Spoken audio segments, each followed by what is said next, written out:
रहे हैं राजनाथ प्रेमी की प्रस्तुति। हंसी के हंसा के जान पगला बना के हो,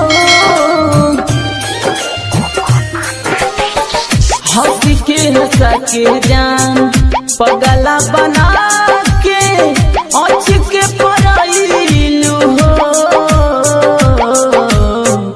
कौने जनमवा के बदला सधलू बेवफा हो गईलू हो। है जान कौने जनमवा के बदला सधलू बेवफा हो गईलू हो।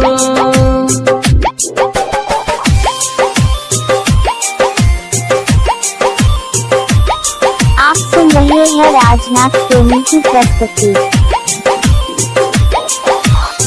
सुनत नहीं के दिलाई मनत नहीं के बात हो, सोची सोची रोता कइल मुलाकात हो।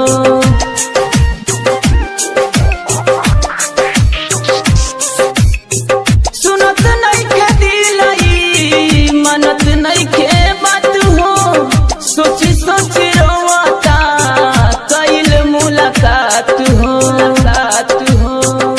मानेला नहीं हम मनई कैसे के, मानेला नहीं हम मनई कैसे के, पगला छोरावा के कौने कसूरवा के बदला सधलू बेवफा हो गईलू हो। है जान कौने कसूरवा के बदला सधलू बेवफा हो गईलू हो।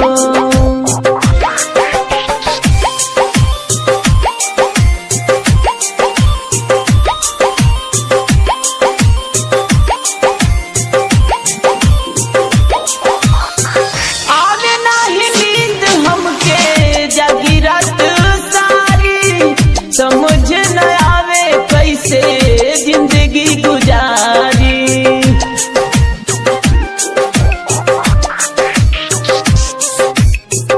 आवे नाही नींद हमके जागी रात सारी, समझ न आवे कैसे जिंदगी गुजारी।